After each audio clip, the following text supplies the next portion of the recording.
धकेलने के बाद भारत ने आज उसके कारोबारी हितों पर भी बड़ा हमला किया है। चीन के 118 ऐप्स पर आज भारत ने और रोक लगा दी है। इनमें पबजी और सुपर क्लीनर जैसे ऐप्स भी शामिल हैं। ये तीसरी बार है जब चीन के मोबाइल ऐप्स को भारत में बैन किया गया है। अब तक चीन के कुल मिलाकर 224 ऐप्स भारत ने बैन किए हैं। सीमा पर हुई कार्रवाई हो या मोबाइल ऐप्स के खिलाफ ये एक्शन, आज डीएनए में हम आपको बताएंगे कैसे भारत हर मोर्चे पर चीन को उसी की भाषा में जवाब दे रहा है। और 70 साल में आपने ऐसा पहले कभी नहीं सुना होगा कि भारत ने इतनी महत्वपूर्ण चोटियों पर चीन की सेना को पीछे धकेल कर कब्जा कर लिया हो। यह बहुत बड़ी बात है। इसके बाद हम फ्रांस की पत्रिका शार्ली हेब्दो की बात करेंगे। यह बहुत मशहूर पत्रिका है, आपको बताएंगे ये कैसे खबरों में आई थी। ये वही पत्रिका है, उसने उस कार्टून को दोबारा से छाप दिया है जिसके कारण 5 साल पहले इस पत्रिका के दफ्तर पर हमला हुआ था। आतंकवादियों ने शार्ली हेब्दो के दफ्तर में घुसकर 12 पत्रकारों की तब हत्या कर दी थी। आज उस हमले के मुकदमे में सुनवाई शुरू हुई है। ऐसे समय में दोबारा उसी कार्टून को छापने से फ्रांस में बहुत तनाव है, लेकिन वहां के राष्ट्रपति इमैनुअल मैक्रों ने इस पत्रिका की आलोचना करने से इनकार कर दिया है। उनका कहना है कि उनके लिए अभिव्यक्ति की आजादी सबसे बढ़कर है। इस खबर के बहाने हम यूरोप और पूरी दुनिया में बढ़ रही कट्टर सोच का भी आज विश्लेषण करेंगे। और आखिर में सवाल यह होगा कि क्या सुशांत सिंह राजपूत का परिवार अगर उनके साथ होता तो क्या तब भी वो आत्महत्या करते? ये एक बहुत बड़ा सवाल है, क्योंकि किसी का भी परिवार उसके लिए एक सेफ्टी नेट की तरह होता है। अभी ये पूरा मामला सिर्फ अपराध के नजरिए से आपको दिखाया जा रहा है, जबकि इसका एक सामाजिक और एक पारिवारिक पहलू भी है। हमारे देश में लाखों युवक सफलता की चकाचौंध में अपने परिवार से दूर हो जाते हैं। कई बार वो ऐसे चक्रव्यूह में फंस जाते हैं जहां से निकलने का कोई रास्ता नहीं होता। गोस्वामी तुलसीदास की एक चौपाई के जरिए आज हम इस समस्या का विश्लेषण करेंगे, लेकिन सबसे पहले आज की तमाम बड़ी खबरें नॉनस्टॉप न्यूज में। सुशांत सिंह राजपूत के पिता के वकील विकास सिंह ने रिया चक्रवर्ती पर गंभीर आरोप लगाए हैं। विकास सिंह ने कहा है 2019 तक सुशांत ठीक थे, लेकिन रिया चक्रवर्ती के उनकी जिंदगी में आने के बाद सुशांत की मानसिक स्थिति बिगड़ी। सुशांत सिंह राजपूत की मानसिक स्थिति बिल्कुल ठीक थी 2019 तक। रिया उनके जिंदगी में आने के बाद उनकी मानसिक स्थिति खराब हुई। एफआईआर में लिखा है कि वो बहुत घबराए रहते थे। विकास सिंह ने आरोप लगाया कि रिया चक्रवर्ती ने सुशांत के इलाज की बात परिवार को नहीं बताई। उन्होंने कहा कि सुशांत को कौन सी दवाएं दी गई ये परिवार को नहीं पता। जो भी प्रिस्क्रिप्शन फैमिली के साथ शेयर किया गया था उसमें कोई कभी कैजुअल तरीके से उसमें कभी भी कोई बीमारी का नाम नहीं लिखा था। कुछ दवाइयां लिखी थी जो कि नॉर्मली प्रिस्क्रिप्शन में नहीं होता है। दवाई के साथ साथ बीमारी लिखा होता है, तब दवाई लिखा होता है। सुशांत के पिता के वकील ने मीडिया पर सुशांत के परिवार को बदनाम करने के लिए कैंपेन चलाने का भी आरोप लगाया। उन्होंने कहा कि इससे आरोपी रिया को फायदा पहुंचाया जा रहा है। साथ ही सुशांत के नाम पर कोई फिल्म बनाने या किताब लिखने के लिए परिवार की इजाजत लेनी होगी। सुशांत सिंह राजपूत की बहनों के उन बयानों की कॉपी जी न्यूज के पास है जो उन्होंने मुंबई पुलिस को दिए थे। सुशांत की 3 बहनों नीतू, मीतू और प्रियंका सिंह ने यह माना है कि सुशांत लॉकडाउन में अच्छा महसूस नहीं कर रहे थे। सुशांत की बहन प्रियंका ने पुलिस को बताया कि सुशांत ने साल 2013 में मनोचिकित्सक को दिखाया था। वहीं नीतू सिंह ने मुंबई पुलिस को दिए बयान में कहा कि नवंबर 2019 में सुशांत अच्छा महसूस न करने की वजह से हिंदुजा अस्पताल के करसी चावड़ा से इलाज करवा रहे थे। मीतू सिंह ने अपने बयान में कहा कि सिद्धार्थ पिठानी ने उन्हें फोन कर सुशांत की आत्महत्या करने की जानकारी दी थी। मीतू सिंह ने कहा कि पिठानी ने उन्हें यह भी बताया था कि उन्होंने सुशांत के कमरे का दरवाजा खोल दिया है और सुशांत को पंखे से लटका पाया है। सुशांत की बहन मीतू सिंह ने मुंबई पुलिस को दिए बयान में यह भी कहा कि जब वो सुशांत के घर पहुंची तो वो बेड पर उल्टा लेटा हुआ था और हरे रंग का कुर्ता सीलिंग फैन पर लटका हुआ था। रिया चक्रवर्ती के पिता इंद्रजीत चक्रवर्ती से सीबीआई ने लगातार दूसरे दिन लंबी बातचीत की। इंद्रजीत चक्रवर्ती से आज 10 घंटे पूछताछ की गई। इसके अलावा सिद्धार्थ पिठानी, नीरज सिंह और केशव से भी सीबीआई ने पूछताछ की। वहीं रिया की ड्रग्स चैट के खुलासे के बाद नारकोटिक्स कंट्रोल ब्यूरो की कार्रवाई तेज हो गई है। मुंबई के बांद्रा में रहने वाले 20 साल के ड्रग पेडलर जैद को गिरफ्तार किया गया है। भारत सरकार ने चीन के 118 और मोबाइल ऐप्स पर पाबंदी लगा दी है। इनमें सबसे खास नाम गेमिंग ऐप पबजी का है। पबजी के अलावा Livik, Ludo all star, WeChat work, WeChat reading, app lock, carrom friends जैसे मोबाइल ऐप पर पाबंदी लगाई गई है। सूचना प्रौद्योगिकी मंत्रालय ने कहा, प्रतिबंधित किए गए ऐप्स के खिलाफ डेटा दुरुपयोग की शिकायतें थी। इन ऐप्स का डेटा कलेक्शन संप्रभुता और अखंडता के लिए खतरा था। प्रतिबंधित किए गए ऐप्स नागरिकों की गोपनीयता को हानि पहुंचा रहे थे। जो गलत चीजें हैं, हम माननीय प्रधानमंत्री जी के नेतृत्व में उसे भारत में किसी भी तरीके का राज करते नहीं दिया जाएगा, भारत में घुसने भी नहीं दिया जाएगा। और बैन चाइनीज प्रोडक्ट, ये तो पूरे देश भर में एक मुहिम बन चुकी है, एक जन जागरण बन चुकी है। तो ऐसे ही ये चलता रहेगा। लद्दाख में चीन से तनाव बढ़ने के बाद चाइनीज मोबाइल ऐप्स पर प्रतिबंध की भारत की ये तीसरी कार्रवाई है। आज की कार्रवाई को मिलाकर अब तक 224 चाइनीज मोबाइल ऐप पर पाबंदी लगाई जा चुकी है। इससे पहले 29 जून को 59 और 28 जुलाई को 47 चाइनीज ऐप पर प्रतिबंध लगाया गया था। भारत और चीन के बीच कल फिर से ब्रिगेडियर स्तर की बातचीत हो सकती है। लगातार 3 दिन तक घंटों चली बातचीत के बावजूद दोनों पक्षों की बातचीत बेनतीजा रही। गृह मंत्रालय के सूत्रों के मुताबिक चीन से तनाव के बीच सुरक्षा बलों को अलर्ट रहने को कहा गया है। चीन, भूटान और नेपाल बॉर्डर पर आईटीबीपी और एसएसबी को चौकस रहने के निर्देश दिए गए हैं। वहीं चीन के विदेश मंत्रालय ने भारत पर फिर से वास्तविक नियंत्रण रेखा के उल्लंघन और चीन के सैनिकों को उकसाने का आरोप लगाया है। कोरोना संक्रमण के बीच 17वीं लोकसभा का चौथा सत्र 14 सितंबर से शुरू होने जा रहा है। कोरोना संक्रमण को देखते हुए लोकसभा सत्र के पहले दिन सुबह 9 बजे से दोपहर 1 बजे तक सदन चलेगा और 15 सितंबर यानी एक दिन बाद सदन 3 बजे से शाम 7 बजे तक चलेगा। कोरोना संकट को देखते हुए लोकसभा और राज्यसभा की कार्यवाही में कुछ बदलाव भी किए गए हैं। मॉनसून सत्र में प्रश्नकाल नहीं होगा, लेकिन शून्यकाल रहेगा। विपक्ष ने प्रश्नकाल निलंबित करने का विरोध किया है। ये मांग करते आ रहे हैं कि किसी हालत में प्रश्नकाल, ये शून्यकाल को समय की कमी के चलते कोई पाबंदी नहीं लगाना चाहिए। राज्यसभा पहले दिन यानी 14 सितंबर को दोपहर 3 बजे से शाम 7 बजे तक बैठेगी। इसके बाद से राज्यसभा की कार्यवाही सुबह 9 बजे से दोपहर 1 बजे तक चलेगी। आज 2 बहुत बड़ी खबरें हैं और दोनों चीन को लेकर हैं। सबसे पहले आपको यह बताते हैं कि सीमा विवाद जो हमारा चल रहा है चीन के साथ, उसमें आज भारत को कितनी बड़ी रणनीतिक जीत मिली है। और यह खबर सुनकर आज आपको बहुत खुशी होगी, क्योंकि आजाद भारत के इतिहास में ऐसी खबर शायद आपने पहली बार सुनी होगी। ऐसी खबर आप पहली बार आज देखेंगे और हर भारतीय को इस पर गर्व महसूस होगा। आपको अपने देश पर और अपनी सेना पर आज गर्व होगा और पहले से कहीं ज्यादा विश्वास भी होगा। 29 और 30 अगस्त की रात लद्दाख की पेंगोंग लेक के किनारे क्या हुआ था, आज हम आपको बताएंगे। इस बारे में जी न्यूज के हाथ कुछ बेहद अहम जानकारियां लगी हैं। यह शायद पहली बार है जब चीन युद्ध लड़ने से पहले ही कई मोर्चों पर हारने लगा है।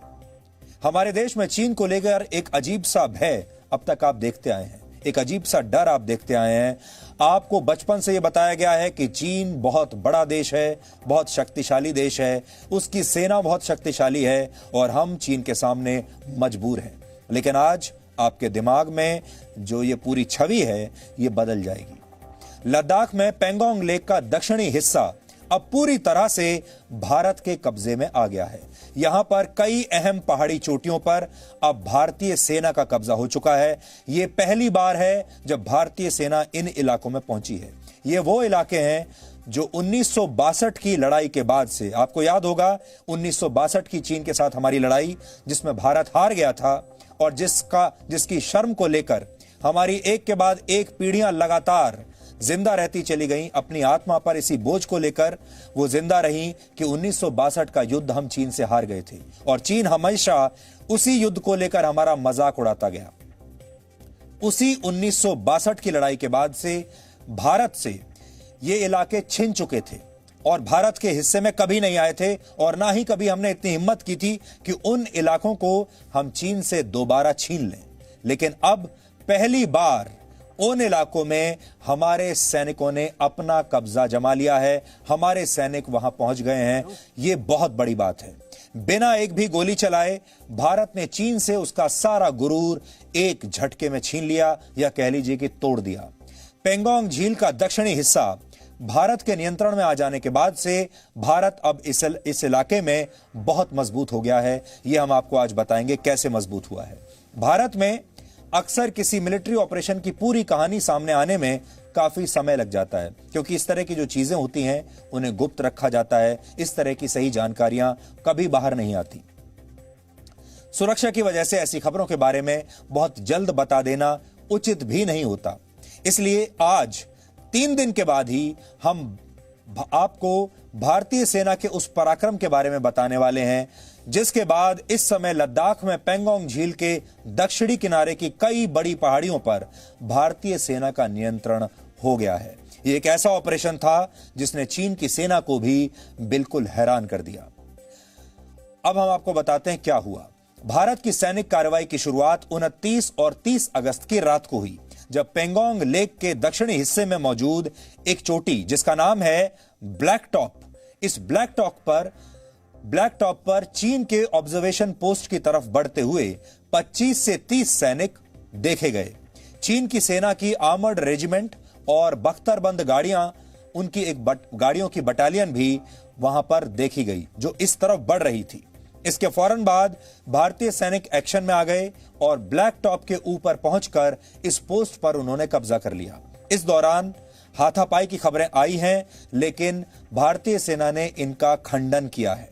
इसके बाद 30 और 31 अगस्त की रात को भी चीन की सेना ने दोबारा आगे बढ़ने की कोशिश की, लेकिन इसके जवाब में भारतीय सेना ने पास के कई और पहाड़ियों पर भी कब्जा कर लिया। यानी ना सिर्फ इस पहाड़ी पर, आसपास की कई पहाड़ियों पर भी, इन्हें अंग्रेजी में हाइट्स कहते हैं, मिलिट्री की भाषा में, कई हाइट्स पर कब्जा कर लिया। भारतीय सेना की यह कार्रवाई पेट्रोलिंग पॉइंट, जिसे पीपी कहते हैं, पीपी 27, पीपी 27 से लेकर पीपी 31 के बीच की गई है। ये सारे पेट्रोलिंग पॉइंट अब भारतीय सेना के कब्जे में आ गए हैं, और ये सारे वो पेट्रोलिंग पॉइंट्स हैं जिन्हें 1962 में चीन ने हमसे छीन लिया था। लेकिन अब 1962 के बाद 2020 में भारतीय सेना ने इसे चीन की पीएलए यानी उनकी जो सेना है उससे छीन लिया है। कितनी बड़ी बात है। इसके बाद भारतीय सैनिकों ने रेकिन लॉ और रेजोंग लॉ के इलाकों पर भी कब्जा कर लिया, जहां वर्ष 1962 के बाद से भारतीय सेना ने कभी भी अपने सैनिक नहीं भेजे थे। इन दोनों ही जगहों पर वर्ष 1962 में जब लड़ाई हुई थी हमारी चीन से, इन दोनों जगहों पर भीषण लड़ाई हुई थी। पेंगोंग झील के करीब स्पांगुर गैप के पास मगर हिल और गुरुंग हिल पर भी अब भारतीय सैनिकों ने कब्जा कर लिया है और वहां पर अपनी तैनाती कर दी है। यानी इस समय पेंगोंग के दक्षिणी किनारे से लेकर रेजोंग लॉ तक हर पहाड़ी पर भारतीय सैनिकों का कब्जा है। इसकी वजह से अब इस इलाके में हालात बहुत तनावपूर्ण हो गए हैं और चीन की तरफ से किसी नए मोर्चे को खोलने की भी पूरी आशंका है, क्योंकि चीन की सेना अब चुप नहीं बैठेगी। चीन की सेना अब बहुत चिंता में भी है, बहुत शायद उन्हें नाराजगी भी होगी, और अपने देश की सरकार को वो क्या जवाब देगी, ये सबसे बड़ी बात होगी। चीन की सरकार अपने लोगों को क्या जवाब देगी, ये भी उनके सामने बहुत बड़ी चुनौती होगी। इसलिए चीन रिटेलिएट तो जरूर करेगा। भारतीय सेना ने चीन का मुकाबला करने के लिए ऐसे सभी स्थानों पर पूरी तैयारी कर ली है और ऐसे स्थानों पर अब टैंकों की तैनाती भी कर दी गई है। अब आपको चीन की सबसे बड़ी परेशानी की वजह समझनी चाहिए, और अब आपने देख लिया होगा पिछले 2 दिन से चीन वाकई में बहुत परेशान है। चीन एक के बाद एक लगातार बयान दे रहा है। चीन बार बार हर घंटे उसका एक नया बयान आता है जिसमें वो ये कहता है कि भारतीय सेना हमारे इलाके में घुस आई है, भारतीय सेना को वापस यहां से जाना चाहिए। सोचिए, चीन की तरफ से अब ऐसे बयान आ रहे हैं, और पीछे 70 साल में हम हमेशा ऐसे बयान भारत की तरफ से सुनते आए हैं, जब भारत कहता था कि चीन हमारे इलाके में घुस आया है, उसे वापस जाना चाहिए, और वो वापस नहीं जाते थे। अब वो नौबत चीन के पास आ गई है और चीन इसीलिए इतना परेशान है। चीन की सबसे बड़ी परेशानी है पेंगोंग लेक के दक्षिणी हिस्से पर भारत का नियंत्रण हो जाना। चीन इस हिस्से पर नियंत्रण करके भारत के खिलाफ एक नया मोर्चा खोलना चाहता था, लेकिन 29 और 30 अगस्त की रात भारत की सेना ने चीन की इस योजना को पूरी तरह से असफल कर दिया। भारत के सैनिक अब पेंगोंग लेक के दक्षिणी किनारे पर ऊंची चोटियों पर बैठे हैं, यानी हम ज्यादा हाइट पर बैठे हैं, जबकि चीन की सेना अभी निचले इलाकों में है। और यह वो इलाका है जहां पर जो सेना जितनी ज्यादा हाइट पर, जो सेना जितनी ज्यादा ऊंचाई पर बैठी होती है, उसे उतना ही फायदा होता है, युद्ध के दौरान उसे उतना ही लाभ मिलता है। और इस समय वहां की जितने भी रणनीतिक तौर पर जो ऊंची चोटियां हैं, उन सब पर अभी भारत बैठ गया है, जबकि चीन की सेना अभी निचले इलाकों में है। पेंगोंग झील के उत्तरी किनारे की तुलना में दक्षिणी किनारे के आसपास की जमीन ज्यादा समतल और चौड़ी है, और यह रास्ता लद्दाख और चुशूल घाटी तक भी भारतीय सेना की पहुंच को बहुत आसान बना देता है। यह रास्ता जिन पहाड़ों के बीच से होकर गुजरता है, उनकी ऊंचाई 16,000 फीट तक है, और अब भारत के सैनिक इन पहाड़ों की ऊंचाई पर मौजूद हैं, वहां पर उन्होंने कब्जा कर लिया है। भारत की सेना ने यहां ब्लैक टॉप पर अपना नियंत्रण स्थापित किया है, और इस ब्लैक टॉप से चुशूल और दुर्बुक शोक और दौलत बेग ओल्डी को जोड़ने वाली सड़क पर सीधी नजर रखी जा सकती है। यानी चीन 1 इंच की भी अगर मूवमेंट वहां करेगा तो भारतीय सेना को पता चल जाएगा। यही इलाका वर्ष 1962 के भारत और चीन युद्ध के भी केंद्र में रहा था। जिस जगह पर भारत की सेना ने अपना नियंत्रण स्थापित किया है, उसके सामने पेंगोंग लेक का फिंगर एरिया भी है। इस इलाके में चीन की सेना ने पिछले कई महीनों से फिंगर 4 से फिंगर 8 के बीच कब्जा कर रखा है और हटने को तैयार नहीं है। इतनी बातचीत हो चुकी, इतने अलग अलग स्तर पर बातचीत हुई है, लेकिन चीन यहां से हट नहीं रहा।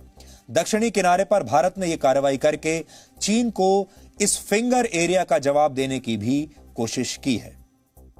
आपको याद होगा, यहां फिंगर 4 आप जो देख रहे हैं, यह फिंगर 4 वो इलाका है जहां अब भारत बहुत फायदे की स्थिति में आ गया है। फिंगर 4 पर हमारा पूरा कब्जा तो नहीं हुआ है, लेकिन अब हम जिन हाइट्स पर बैठे हुए हैं, वहां से फिंगर 4 के इस पूरे इलाके में एडवांटेज भारत को रहेगा, फायदा भारत को मिलेगा, और भारत अब इस इलाके में चीन के मुकाबले कहीं ज्यादा मजबूत स्थिति में आ गया है। अगर 29 अगस्त की रात चीन की सेना इस ब्लैक टॉप पर कब्जा कर लेती, तो चीन पूरे चुशूल सेक्टर पर बहुत आराम से नजर रख सकता था और भारत के लिए स्थिति बहुत ज्यादा खतरनाक हो जाती। इस इलाके में भारतीय सेना की एक हवाई पट्टी मौजूद है। इसके अलावा कई जरूरी मिलिट्री इंफ्रास्ट्रक्चर हमारे यहां पर मौजूद हैं, और यह इलाका इतना समतल और चौड़ा है कि यहां बड़े बड़े टैंक्स और तोपों को भी आसानी से तैनात किया जा सकता है। पेंगोंग लेक के दक्षिणी किनारे पर कब्जा करने से भारत को एक फायदा यह भी मिलेगा कि भारत चीन को फिंगर एरिया, देप्सोंग और गोगरा इलाकों से पीछे हटने पर मजबूर अब कर सकता है। कुल मिलाकर भारत वर्ष 1962 में की गई गलतियों को अब बिल्कुल दोहराएगा नहीं। इसलिए भारत ने चीन की चाल को समझते हुए पहले ही उन इलाकों पर अपनी स्थिति मजबूत कर ली जिन पर चीन की नजर थी। आपको याद होगा, चीन बार बार यह धमकी देता है कि इस बार 1962 से भी ज्यादा बुरी हालत करेंगे भारत की। चीन अक्सर यह बात कहता है, लेकिन आज आप देख लीजिए, 1962 के बाद से पहली बार ऐसा हुआ है जब भारत ने चीन को पीछे धकेल दिया है। अब स्थिति यह है कि सिर्फ लद्दाख में ही नहीं, बल्कि 3,500 किलोमीटर से लंबी भारत और चीन की सीमा पर हालात बहुत तनावपूर्ण बन गए हैं, क्योंकि हो सकता है कि चीन के पास 2-3 विकल्प हैं। अब आप सोचिए चीन क्या करेगा। पहली बात तो यह है कि आज जो हमारी मजबूत स्थिति हुई है, इसकी वजह से चीन हो सकता है हमसे अब बातचीत करने के लिए तैयार हो जाए, क्योंकि इससे पहले हमारे पास चीन के साथ नेगोशिएट करने के लिए, बातचीत करने के लिए, मोल भाव करने के लिए अच्छी स्थिति नहीं थी। हम मजबूत स्थिति में नहीं थे और चीन के साथ हम कोई बार्गेनिंग कर ही नहीं पाते, और ना ही चीन हमारे साथ बातचीत करता, क्योंकि जब तक आप अपने अधिकारों को चीन जैसे देश से छीन नहीं लेते, तब तक चीन जैसे देश और उनकी सेना आपका सम्मान नहीं करते। और आज भारत ने वो काम किया है कि अब चीन को भी हमारा सम्मान करना पड़ेगा, अब चीन को भी हमसे कुछ डर लगेगा। इसलिए पहला विकल्प तो ये है कि चीन हो सकता है अब बातचीत करने के लिए तैयार हो जाए और यहां से अपनी सेना को पीछे हटा ले। इसकी संभावना थोड़ी फिलहाल कम लगती है चीन को देखते हुए। दूसरी संभावना यह हो सकती है कि चीन इस छोटे से इलाके में एक छोटा युद्ध करे भारत के साथ और इस पूरे इलाके में भारतीय सेना और चीन की सेना के बीच में एक युद्ध हो जाए। ये लिमिटेड वॉर होगा, छोटे इलाके का युद्ध होगा।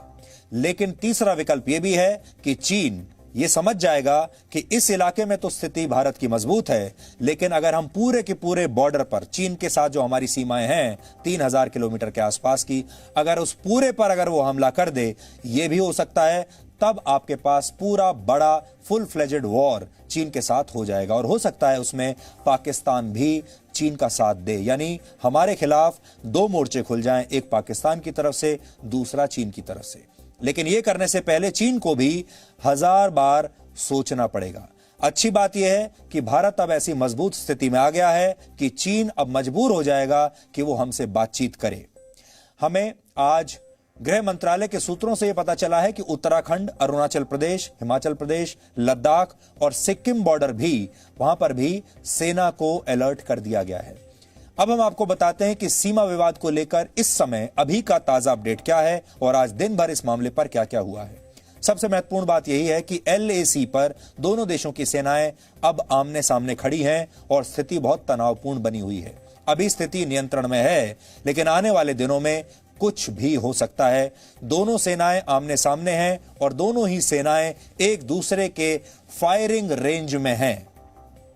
अगर एक गोली भी दोनों तरफ से कहीं से चल गई, एक फायरिंग भी अगर हो गई, तो वो एक बड़े युद्ध में तब्दील हो सकता है। दूसरा अपडेट यह है कि इस विवाद को सुलझाने के लिए भारत और चीन की सेना के ब्रिगेडियर स्तर के अधिकारियों के बीच बातचीत लगातार हो रही है, लेकिन अभी तक इसका कोई नतीजा नहीं निकला है। कल दोबारा ब्रिगेडियर स्तर के सैन्य अधिकारियों की बातचीत हो सकती है। कई दिनों से चल रही है, लेकिन कोई नतीजा इसका निकला नहीं। तीसरी महत्वपूर्ण बात यह है कि चीन ने एक बार फिर से यह दोहराया है कि भारत ने उसकी सीमा का उल्लंघन किया है। चीन के विदेश मंत्रालय के प्रवक्ता ने इस मुद्दे पर क्या कहा, आज आप पहले ये सुनिए और फिर हम आपको और आगे के अपडेट्स देंगे। 据我了解，没有印度士兵在近日冲突当中或者边界地区呢丧生失去生命，但是我倒是看到有一个报道，好像是英国《卫报》的报道吧，援引印度媒体的，好像说是印度有个士兵被自己的军车出了事故呢，那个砸死了。我不知道你指的是不是这个。 तो अब आपने देखा कि चीन की तरफ से बार बार हर रोज एक जैसा बयान आ रहा है और चीन बार बार यह कह रहा है कि भारतीय सेना हमारे इलाके में घुस आई है। चीन बस एक बात नहीं बता रहा, वो ये कि ये वो इलाका है जो चीन ने ही हमसे हथिया लिया था वर्षों पहले, कई दशकों पहले, और ये इलाका असल में हमारा है। भारत की सेना कभी वहां गई नहीं, ये अलग बात है, लेकिन ये नया भारत है। चौथा अपडेट हमारे पास यह है कि भारत और चीन के सीमा विवाद में अमेरिका अब खुलकर भारत के साथ आ गया है। अमेरिका के विदेश मंत्री माइक पोम्पियो ने अमेरिका के एक न्यूज चैनल से बातचीत के दौरान यह कहा है कि चीन को रोकने के लिए अमेरिका भारत जैसे देशों का साथ देगा और चीन के सामने खड़े होना ही चीन को सबसे बड़ा जवाब है। आगे बढ़ने से पहले आप माइक पोम्पियो का ये महत्वपूर्ण बयान भी सुनिए। Friends and allies in this battle. We've worked for 2 years now to build that out. We've made real progress. You've seen lots of countries turn away from Huawei. You've seen them acknowledge threat. They slept on this threat the same way America did for 2 decades. I think you're seeing the entire world begin to unite around the central understanding that the Chinese Communist Party simply is going to refuse to compete in a fair, reciprocal, transparent way. And so whether it's our friends in India, our friends in Australia, our friends in Japan and South Korea, I think they have all come to see the risk to their own people, to their own countries, and you'll see them partner with the United States to push back on every front that we've talked about this evening. तो अब आपने देखा पूरी दुनिया उस देश का सम्मान करती है, उस राष्ट्र का सम्मान करती है जो कि अपनी रक्षा करना जानता है, जो अपने दुश्मनों के सामने खुलकर बहादुरी से, दिलेरी से खड़े होना जानता है, और जो अपने दुश्मनों से अपनी जमीन को छीनना जानता है। क्योंकि कुछ देश ऐसे हैं जो प्यार की भाषा समझते नहीं, कुछ देश ऐसे हैं जो समझौते की भाषा, शांति की भाषा समझते नहीं हैं। चीन ऐसा ही एक देश है जिसे शांति की भाषा समझ में नहीं आती। उसे आपकी भाषा तभी समझ में आएगी जब आप उसे पीछे धकेल देंगे, और भारत ने ऐसा ही किया है। पूरी दुनिया हैरानी की नजर से भारत को देख रही है, और वो भी ये भी देख रही है कि भारत कैसे चीन के सामने आकर खड़ा हो गया है। और ये पूरी दुनिया के लिए भी, दुनिया के बड़े बड़े देशों के लिए भी एक बहुत शुभ संकेत है, क्योंकि भारत ने जो काम किया है, अब हो सकता है कि दुनिया की बड़ी बड़ी शक्तियां जो चीन से मुकाबला तो करना चाहती हैं, जो चीन से परेशान तो हैं, लेकिन इतनी दिलेरी नहीं दिखा पा रही हैं, हो सकता है अब वो सारी शक्तियां भारत के पीछे आकर खड़ी हो जाएं, और यह भी हो सकता है कि चीन के सामने अब एक ग्लोबल फ्रंट बन जाए, और एक नहीं कई सारे ऐसे बड़े देश मिलकर चीन के खिलाफ काम करना शुरू कर दें, यानी एक नया गठबंधन चीन के खिलाफ बन जाए। 2 दिन पहले भारत ने अपना एक युद्धपोत दक्षिण चीन सागर में भी उतार दिया था। दक्षिण चीन सागर को लेकर भी चीन का कई देशों से विवाद है, और अमेरिका ने भी इस इलाके में अब अपनी मौजूदगी बढ़ा दी है, और इससे भी चीन बुरी तरह परेशान है। यानी कुछ दिनों पहले तक दोनों देशों के बीच जो विवाद सुलझता हुआ दिख रहा था, वो कभी भी किसी बड़ी घटना का कारण अब बन सकता है। इसलिए आने वाले कुछ दिन भारत के लोगों के लिए भी बहुत संवेदनशील होने वाले हैं, और आप ये मानकर रखिए कि अब आने वाले दिनों में कभी भी कुछ भी हो सकता है। इसलिए आपको भी मानसिक तौर पर और आर्थिक तौर पर इस युद्ध के लिए तैयार रहना चाहिए। अब हम चीन की सैन्य तैयारियों पर पूरी दुनिया को परेशान करने वाली एक खबर भी आपको बताएंगे, कि जिससे आपको पता चलेगा कि चीन क्या कर रहा है। अमेरिका के रक्षा मंत्रालय यानी पेंटागन ने चीन की सेना की वर्तमान क्षमता और भविष्य की सैनिक तैयारियों पर एक रिपोर्ट तैयार की है। यह सालाना रिपोर्ट होती है, हर साल तैयार होती है। इस रिपोर्ट का नाम है military and security developments involving the People's Republic of China, और ये वर्ष 2020 की रिपोर्ट है। अमेरिका का रक्षा मंत्रालय पिछले 20 वर्षों से चीन की सैन्य ताकत पर यह वार्षिक रिपोर्ट जारी करता रहा है। सबसे पहले आप अमेरिका को चिंतित करने वाली इस रिपोर्ट की 5 बड़ी बातों को समझिए। अमेरिका ही नहीं, ये पूरी दुनिया को चिंतित करने वाली बातें हैं।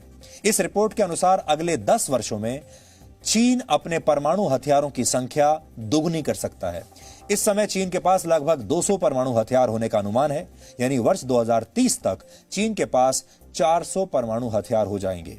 अमेरिका की रिपोर्ट में भारत की चिंता बढ़ाने वाली खबर भी है। चीन अब भारत के 3 पड़ोसी देश पाकिस्तान, श्रीलंका और म्यांमार सहित 12 देशों में अपना सैन्य ठिकाना यानी मिलिट्री बेस बनाने पर विचार कर रहा है। रिपोर्ट में यह भी लिखा है कि इस समय चीन के पास दुनिया की सबसे बड़ी नेवी यानी नौसेना है, जिसमें करीब 350 शिप्स और सबमरीन्स हैं, जबकि अमेरिका की नेवी में वर्ष 2020 की शुरुआत में करीब 293 जहाज थे, यानी अमेरिका से भी बड़ी नौसेना चीन के पास है। चीन की सेना में जमीन से लॉन्च की जाने वाली 1250 बैलिस्टिक मिसाइल्स हैं और क्रूज मिसाइल्स हैं। इनकी रेंज 500 किलोमीटर से लेकर 5000 किलोमीटर तक है। पूरा जो वर्ष 2019 में मिसाइल परीक्षण और ट्रेनिंग के लिए चीन ने सबसे ज्यादा बैलिस्टिक मिसाइल्स लॉन्च की थी, और यह संख्या दुनिया भर के देशों द्वारा किए गए कुल मिसाइल लॉन्च से भी कहीं ज्यादा, यानी पूरी दुनिया में सबसे ज्यादा मिसाइल्स चीन ने लॉन्च की हैं, सबसे ज्यादा टेस्ट चीन ने किए हैं।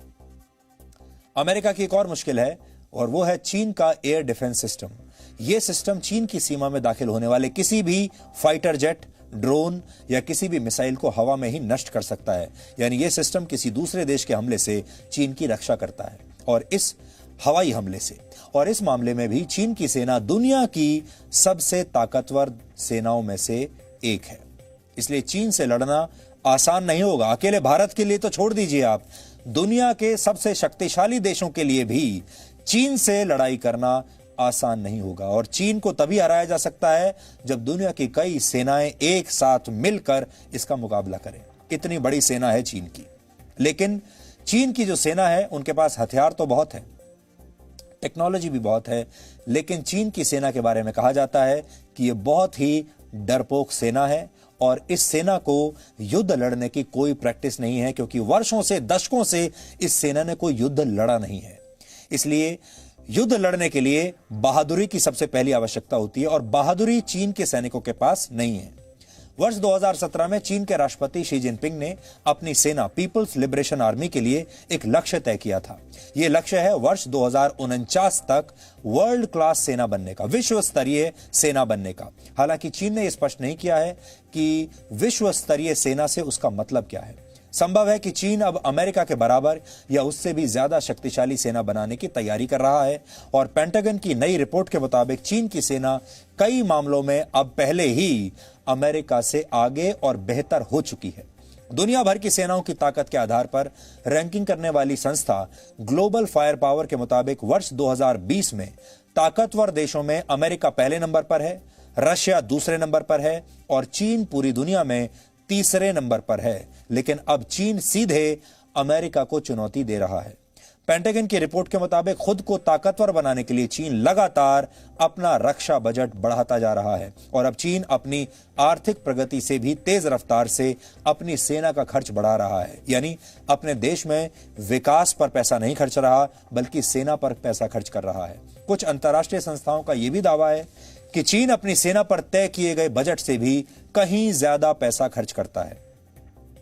वर्ष 2020 के लिए चीन का जो रक्षा बजट है वो है करीब 13,23,000 करोड़ रुपए। 13,23,000 करोड़ रुपए ये चीन का रक्षा बजट है। जबकि परमाणु हथियारों पर नजर रखने वाली अंतर्राष्ट्रीय संस्था Stockholm International Peace Research Institute के मुताबिक चीन ने वर्ष 2018 में ही अपनी सेना पर 18,58,000 करोड़ रुपए से ज्यादा खर्च कर दिए थे। ये बहुत बड़ी अमाउंट है। चीन एक ऐसा देश है जहां से खबरें आसानी से लीक नहीं होती, खबरें निकलती नहीं है वहां से। वो अपने रक्षा बजट और हथियारों के बारे में भी कभी सही जानकारी नहीं देता। इसलिए चीन अब सिर्फ भारत के लिए नहीं बल्कि पूरी दुनिया के लिए एक खतरा बन गया है। चीन दुनिया में लाखों लोगों की जान लेने वाले वायरस का एपिसेंटर है, यानी उसका केंद्र है, उसका ध्रुवीय केंद्र है और अब ये परमाणु हथियारों की दौड़ में भी बाकी के देशों से आगे निकलना चाहता है। ये खतरे का संकेत है। अभी हमने आपको बताया कि भारत ने सीमा पर चीन के अतिक्रमण का कैसे जवाब दिया है और चीन को हैरान कर दिया है। अब आपको बताते हैं कि जो दूसरी सर्जिकल स्ट्राइक की है भारत ने, आज वो कहां की है। डिजिटल दुनिया में चीन के अतिक्रमण पर भारत ने आज एक और स्ट्राइक की है। भारत ने चीन के 118 मोबाइल फोन एप्लीकेशंस पर आज प्रतिबंध लगा दिया। जिन ऐप्स पर रोक लगी है उनके नाम आप ध्यान से सुन लीजिए, देख लीजिए, नोट कर लीजिए। हो सकता है इनमें से बहुत सारे ऐप्स आप भी इस्तेमाल करते हो। इनमें PUBG, super cleaner, hide app और वी चैट जैसे ऐप शामिल हैं। ज्यादातर ऐप्स ऐसे हैं जिन्हें भारत में लाखों करोड़ों की संख्या में लोग इस्तेमाल करते हैं। हाल ही में सीमा पर जिस तरह से भारत और चीन के रिश्ते बिगड़े हैं, उसके बाद से ये चीन के खिलाफ भारत की सबसे बड़ी कार्रवाई है। चाइनीज ऐप्स को बैन करने की ये तीसरी किश्त है। इससे पहले इसी वर्ष जून में भारत ने पहले 59 ऐप्स बैन किए थे, फिर जुलाई में 47 और ऐप्स पर पाबंदी लगा दी गई और अब भारत में चीन के कुल 224 ऐप्स बैन किए जा चुके हैं। आज भारत ने चीन के जिन 118 ऐप्स को बैन किया है उनकी पूरी लिस्ट आप डीएनए देखते देखते यहां नोट कर सकते हैं। आपकी स्क्रीन पर आती रहेगी, ताकि अगर आप इनमें से किसी ऐप का इस्तेमाल करते हैं तो अब आप इन्हें फौरन डिलीट कर दीजिए अपने फोन से। भारत सरकार के अनुसार ये तमाम ऐप्स देश की सुरक्षा के लिए खतरा बन चुके थे। इनसे भारत के करोड़ों यूजर्स का गोपनीय डेटा, आपका डेटा लगातार देश से बाहर जा रहा था बिना आपको बताए। विशेषज्ञों का मानना है कि अगर चीन से रिश्ते नहीं बिगड़ते तब भी इन ऐप्स को भारत में ऑपरेट करने की इजाजत नहीं दी जानी चाहिए थी। एक आंकलन के मुताबिक चीन के ये ऐप्स दुनिया भर से जो कमाई करते हैं उसका औसतन 30 से 40% हिस्सा भारत से आता है, यानी आप लोगों की जेब से आता है। उदाहरण के लिए पबजी के दुनिया भर में 56 करोड़ यूजर्स हैं, जिनमें से 17 करोड़ अकेले भारत में है। यानी पबजी इस्तेमाल करने वाला हर तीसरा व्यक्ति भारतीय है।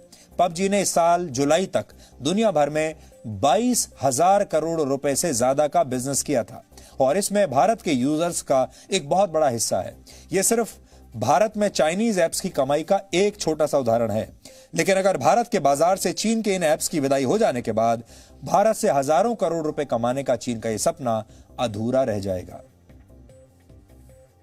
चीन के कानून के मुताबिक सभी कंपनियों को वहां की सरकार के साथ अपना पूरा डेटा शेयर करना होता है, यानी आपका प्राइवेट डेटा चीन की सरकार के हाथ भी लग सकता है जब चाहे तब।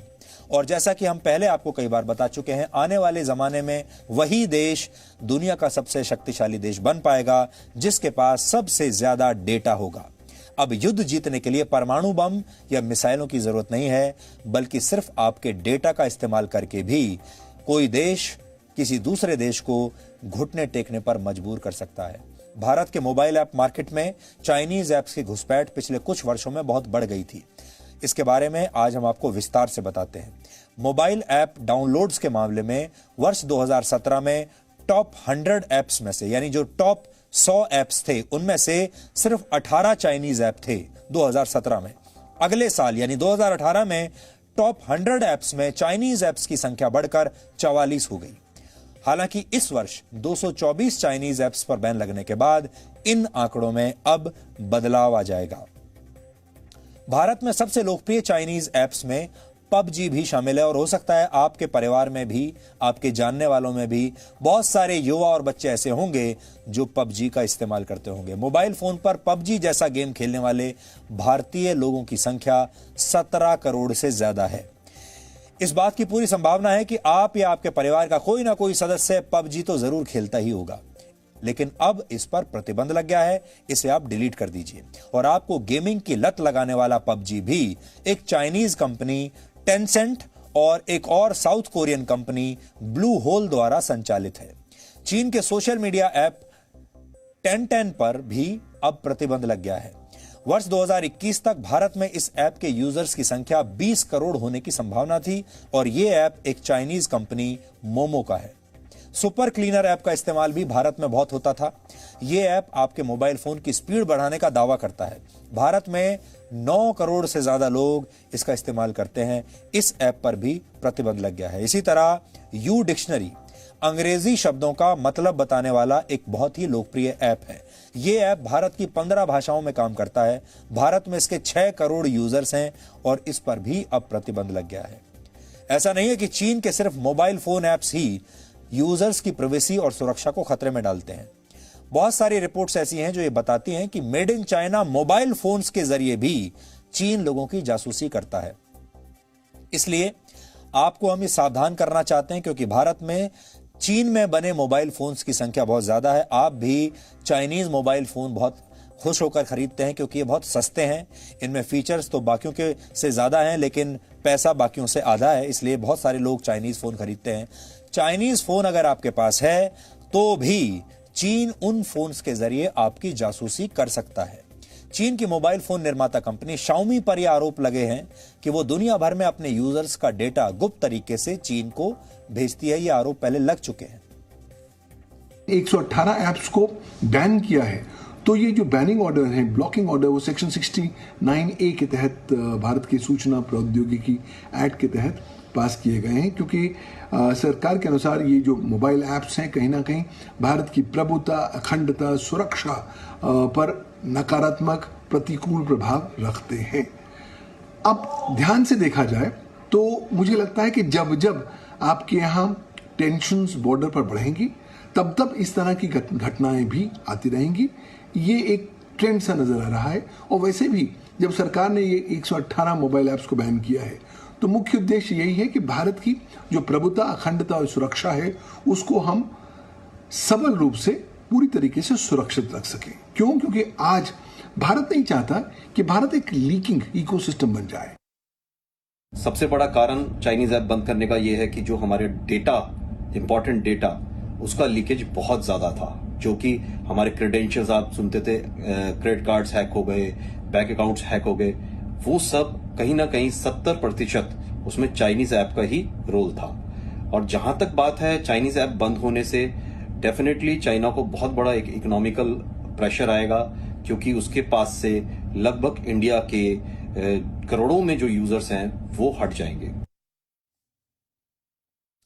आपको याद होगा जी न्यूज ने जून के महीने में भारत में चीन के सामान के बहिष्कार की एक मुहिम चलाई थी।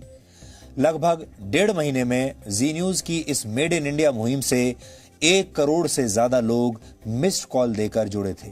आप लोगों ने बहुत समर्थन दिया था और उसके बाद से ही चीनी सामान के खिलाफ जो एक पूरा माहौल बना है ये उसके बाद ही बना है, क्योंकि भारतीय लोगों ने दुनिया को अपनी शक्ति का एहसास करा दिया। भारत के लिए ये एक बहुत बड़ा सुनहरा और शानदार मौका है। ये टेक्नोलॉजी के मामले में एक तरह का नया राष्ट्रवाद है। आप राष्ट्रवाद आजकल बहुत सुनते होंगे, राष्ट्रवाद शब्द अंग्रेजी में इसे नेशनलिज्म भी कहते हैं। राष्ट्रवाद अब ये एक अलग तरह का राष्ट्रवाद आज से शुरू हो रहा है। इसे आप टेक्नोलॉजी का राष्ट्रवाद भी कह सकते हैं। आप इस तरह से समझिए कि दुनिया की 10 बड़ी टेक्नोलॉजी कंपनियां जो हैं उनमें से 5 चीन की टेक्नोलॉजी कंपनियां हैं। चीन ने इंटरनेट राष्ट्रवाद के दम पर यह काम किया। भारत के पास भी अब यह मौका आ गया है। चीन के कुल 224 मोबाइल ऐप्स पर पाबंदी लग चुकी है। इससे भारतीय कंपनियों के पास एक सुनहरा अवसर है कि वो वर्ल्ड क्लास मोबाइल ऐप्स बनाएं और अपनी कंपनियों को वर्ल्ड क्लास बनाएं।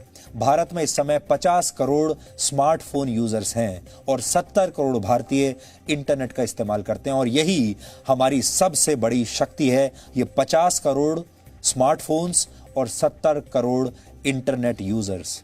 अगर इस बाजार पर भारत की कंपनियों का अगर एक अधिकार आ जाए, भारत की कंपनियों को यह बाजार मिल जाए, तो भारत एक सुपर पावर बन सकता है और भारत पूरी दुनिया को अपनी ताकत दिखा सकता है।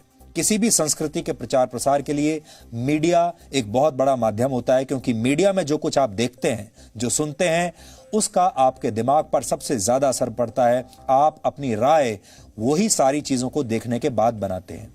मोबाइल गेम्स, मोबाइल ऐप्स प्रचार का बहुत सशक्त माध्यम आजकल बन गए हैं। इससे पहले अगर आपको याद होगा तो फिल्मों का असर आपके दिमाग पर बहुत होता था। टेलीविजन पर जो आप मनोरंजक कार्यक्रम देखते हैं उसका असर भी आपके दिमाग पर बहुत होता है। और जो इन कार्यक्रमों का, टीवी का, फिल्मों का जो असर आपके ऊपर होता है, इसे कूटनीति की भाषा में सॉफ्ट पावर कहते हैं। जिस देश की जितनी ज्यादा सॉफ्ट पावर होती है वो देश उतना ही ज्यादा शक्तिशाली माना जाता है। जैसे उदाहरण के लिए अमेरिका आज सबसे ज्यादा सॉफ्ट पावर वाला देश है, क्योंकि आप भारत में रहते हुए भी अमेरिका में बसने के सपने देखते हैं, अमेरिका के सिटीजनशिप लेने के सपने देखते हैं। अमेरिका का वीजा लेना आज किसी भी भारतीय के लिए या दुनिया में किसी भी आदमी के लिए एक सपने जैसा है। लोग अमेरिका को एक सुपर पावर मानते हैं और उसके पीछे बहुत बड़ी जो हाथ है उसके पीछे वो है अमेरिका के हॉलीवुड का, क्योंकि जो फिल्में आप देखते हैं अमेरिका के बारे में, हॉलीवुड की अंग्रेजी फिल्में, उन सब फिल्मों में आपको यह बताया जाता है कि अमेरिका सर्वशक्तिशाली देश है। और उन फिल्मों को देखते देखते अब आपने ये स्वीकार कर लिया है कि अमेरिका ही सुपर पावर है। बच्चे या बड़े जो आजकल वीडियो गेम्स खेलते हैं वो भी इसी सॉफ्ट पावर के एक हथियार की तरह है। अब यह सॉफ्ट पावर फिल्मों से बाहर निकलकर, टीवी से बाहर निकलकर मोबाइल ऐप्स के जरिए आपकी दुनिया में आ गया है। अब यह सॉफ्ट पावर जो ऑनलाइन गेम्स हैं उनके जरिए आपके जीवन में आ गया है। इसलिए ये जो ऑनलाइन गेम्स हैं, ये जो मोबाइल ऐप्स हैं, इनकी सोच मोबाइल वीडियो गेम के जरिए आपको प्रभावित करती है। अब तक भारत चीन के 224 मोबाइल ऐप्स पर प्रतिबंध लगा चुका है। भारत के चीन के सामान के खिलाफ इस कदम का मतलब समझना जरूरी है। क्या यह भारत के आत्मनिर्भर अभियान की दिशा में उठाया गया कदम है? क्या डिजिटल दुनिया में भारत की शक्ति का एहसास कराने का समय अब आ चुका है? क्या भारत के पास दुनिया की डिजिटल राजधानी बनने का सही समय है? हमें कुछ बातों पर आज ध्यान देना होगा। सबसे बड़ी सच्चाई यह है कि दुनिया में संख्या के लिहाज से सफल इंजीनियर भारतीय हैं। तो सवाल यह उठता है कि क्या भारत सिर्फ अपने इंजीनियर्स के दम पर दुनिया की डिजिटल राजधानी बन सकता है? क्या आईटी इंजीनियर्स के दम पर हम ये सब कर सकते हैं? भारत में कई बड़ी अंतर्राष्ट्रीय टेक्नोलॉजी कंपनियों के दफ्तर हैं। बेंगलुरु, गुरुग्राम, हैदराबाद और पुणे के दफ्तरों में अंतर्राष्ट्रीय कंपनियों के छोटे छोटे काम होते थे। उस वक्त शायद इन कंपनियों को उतना भरोसा नहीं दिखता था। अब आप देखिए जिस तरह भारतीय कंपनियां आई हैं वो आपको समझ में आएगा कि भारत आईटी के क्षेत्र में भी एक सुपर पावर बन सकता है।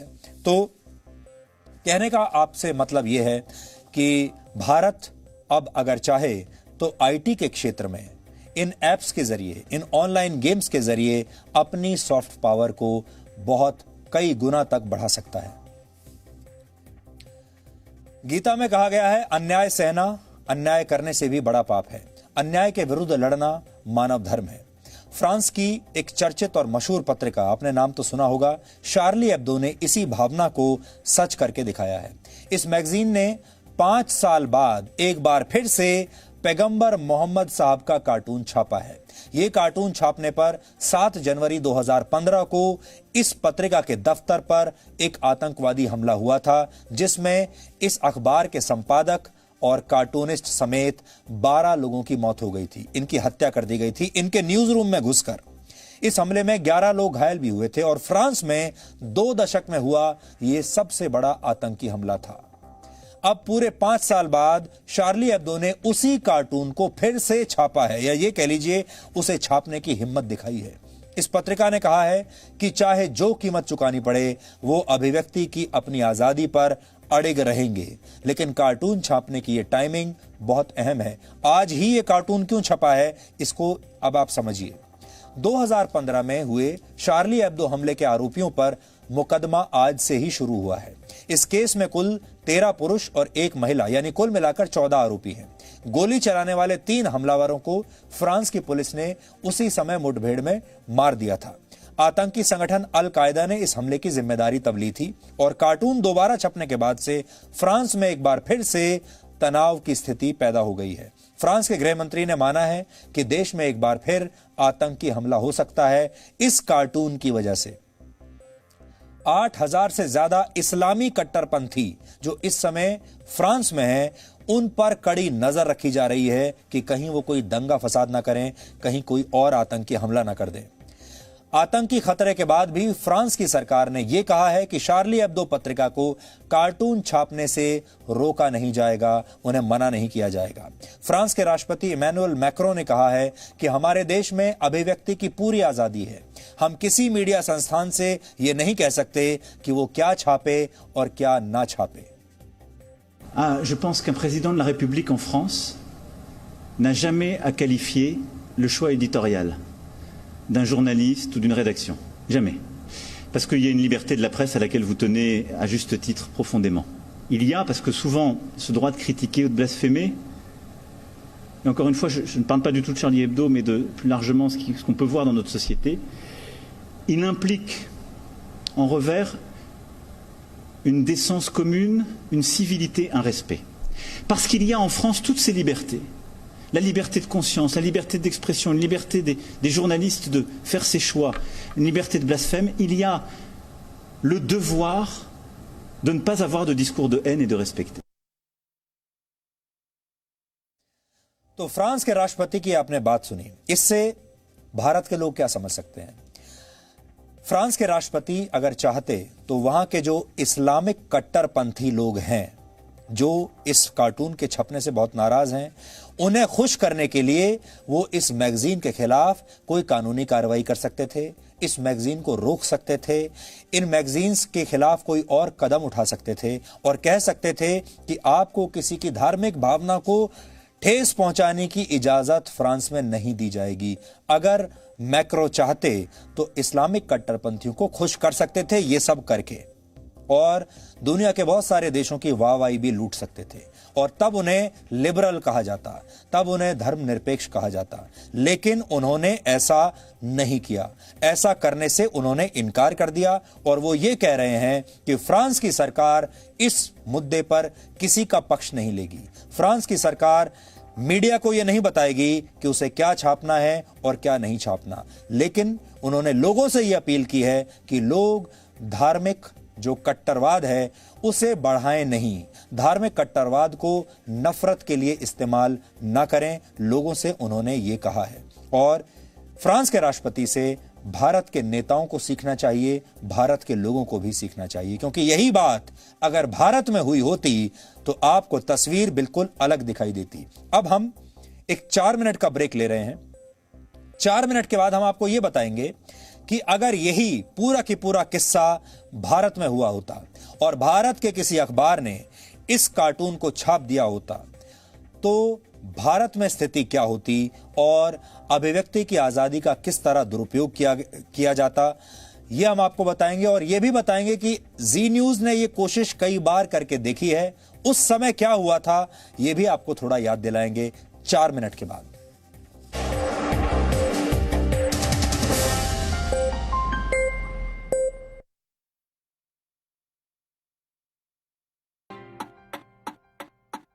समय की धड़कन नहीं बदलती, समय के साथ हम बदलते हैं।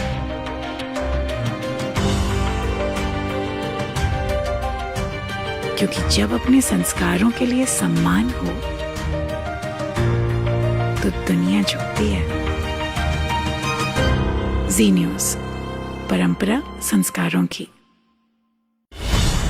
सत्ता के लालच में जब नेता सच पर सवाल उठाने लगे, काले को सफेद बताकर हकीकत देश से छिपाने लगे, तब जरूरी है सच के साथ हर खबर को देश हित में देश के सामने रखना। देश है सिर्फ जी न्यूज पर।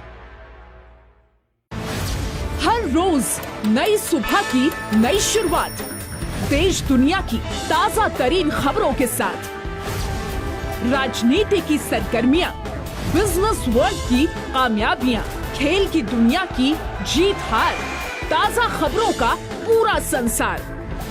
मॉर्निंग जी रोज सुबह 8 बजे सिर्फ जी न्यूज पर। ये मेरा देश है, ये मेरे लोग हैं, ये हमारी लड़ाई है, ये हमारी जिम्मेदारी है। इसे ऐसे कैसे छोड़ दूं? क्योंकि जब आप मुस्कुराते हैं तो मैं मुस्कुराता हूं। जब आपका दिन अच्छा गुजरता है तो मैं भी सुकून से सोता हूं। नमस्कार, मैं हूं सुधीर चौधरी और डीएनए में आपका स्वागत है। ये मेरा देश है, ये मेरे लोग हैं। सपने एक स्पर्श से जगते हैं। कहते हैं ना, पहला कदम ही सफलता की सीढ़ी बनता है। Yes, I know. How can I forget that? अरे दिव्या, कितना टाइम लगेगा यार? मम्मा, मेरा होमवर्क। अरे बहू, पूजा की थाली। परिवार की आशाएं बेड़ियां बनेंगी या पंख, चुनना आपको है। समय की धड़कन नहीं बदलती, समय के साथ हम बदलते हैं।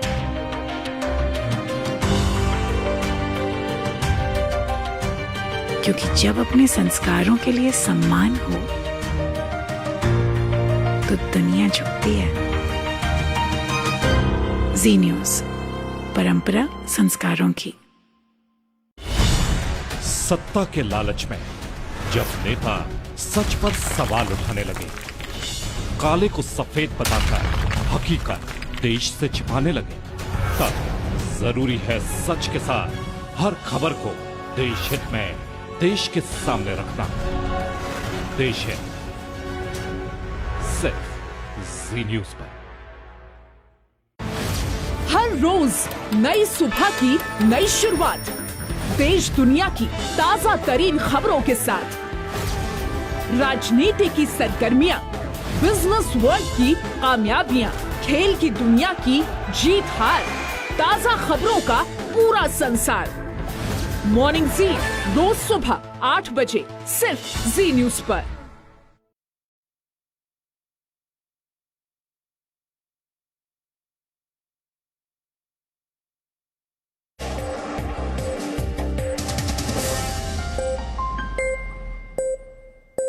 फ्रांस में 5 साल पहले जब यह हमला हुआ था, तब भी जी न्यूज ने पूरी मजबूती के साथ शार्ली हेब्दो मैगजीन का पूरा साथ दिया था।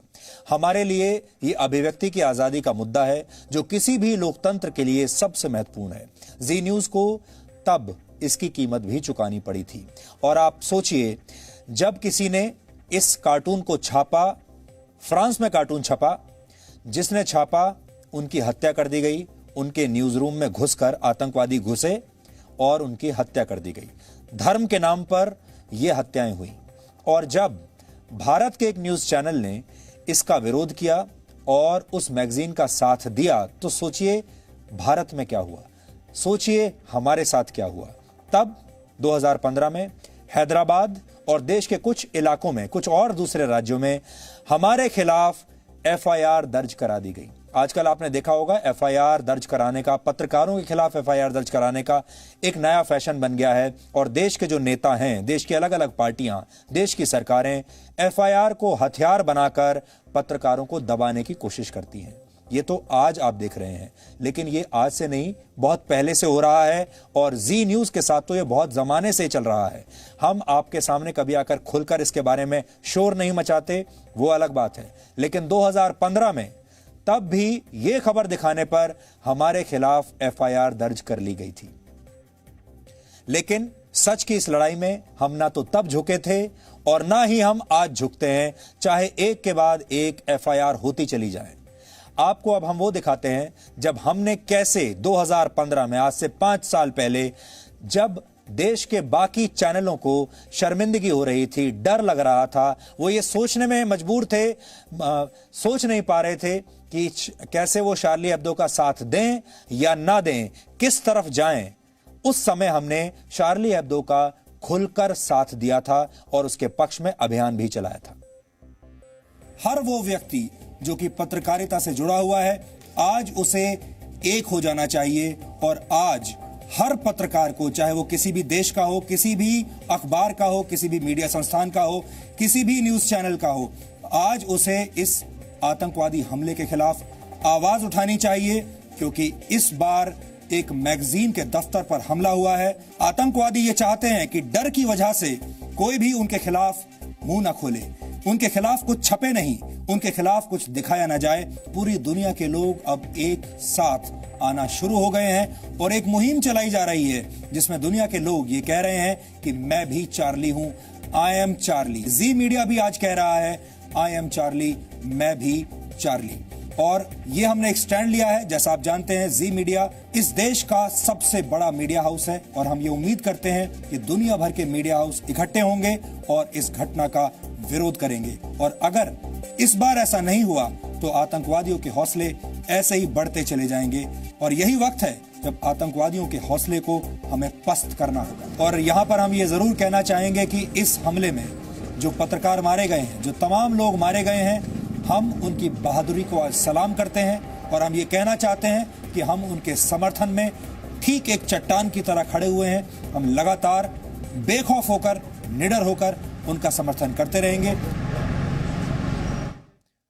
तो जी न्यूज ने, जी मीडिया ने शार्ली हेब्दो का तब खुलकर साथ दिया था।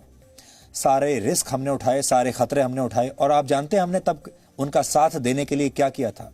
मोहम्मद साहब पर जो कार्टून उन्होंने बनाया था, उस कार्टून को हमने अपने चैनल पर भी दिखाया था। तब मैंने ही डीएनए में उस कार्टून को दिखाया था और पूरे देश ने उस कार्टून को देखा था। वही कार्टून जो शार्ली हेब्दो में छपा था तब, और ये वही कार्टून है जो शार्ली हेब्दो ने अब जाकर छापा है। और ये कार्टून यहां इस देश में टीवी पर दिखाने के लिए हमारे खिलाफ देश के अलग अलग राज्यों में एफआईआर दर्ज कर ली गई, हमारे खिलाफ बहुत सारी शिकायतें पुलिस में भेजी गई और उसके बाद प्रताड़ित करने का एक नया सिलसिला शुरू हुआ। ये हमने तब 2015 में किया था। तो अब आप सोच सकते हैं कि फ्रांस में और भारत में क्या फर्क है। जी न्यूज के ये तेवर अभिव्यक्ति की आजादी और असली धर्मनिरपेक्षता के लिए हमारी प्रतिबद्धता की वजह से है। अब आपको हम बताते हैं, इसी साल दिल्ली के शाहीन बाग में चक्का जाम की कवरेज करने से जी न्यूज को रोकने की कोशिश हुई थी। मैं तब खुद वहां पर गया था, हम वहां नहीं पहुंच पाए, वहां के लोगों ने हमें वहां घुसने नहीं दिया।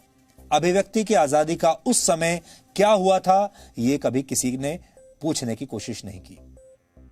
अगर कोई आदमी, हम तो कह रहे हैं कि हम ना इनके पक्ष में है ना हम इनके विपक्ष में है, लेकिन अगर दूसरा पक्ष कोई लेकर आया है और उसको ना अंदर आने दिया जाए ये फिर किस तरह का लोकतंत्र है? मुझे यहाँ आने के लिए किससे वीजा लेना होगा? ये भारत है, भारत की राजधानी है, राजधानी का एक इलाका है और उसमें भारत का एक नागरिक, भारत का एक पत्रकार जा नहीं सकता। यहाँ पर ये पोस्टर लगा लिया, तुरंत तिरंगा लगा लिया, तिरंगा लहरा दिया, लेकिन तिरंगे का सम्मान नहीं कर रहे हैं आप। इसको कहते हैं ना मॉब मेंटालिटी।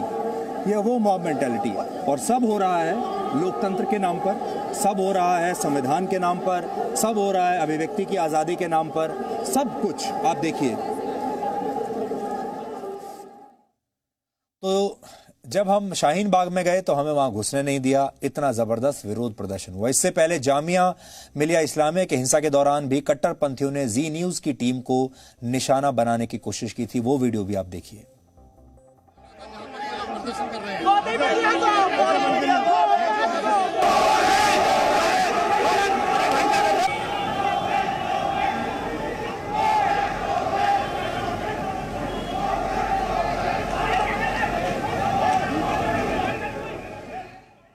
और पीछे अगर जाएंगे तो जवाहरलाल नेहरू विश्वविद्यालय यानी जेएनयू में भी देश विरोधी नारों की कवरेज के दौरान जी न्यूज को तब भी ऐसे ही निशाना बनाया गया था।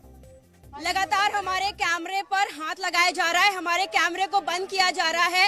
एक मिनट, आप हाथ नहीं लगा सकते, हाथ नहीं लगा सकते।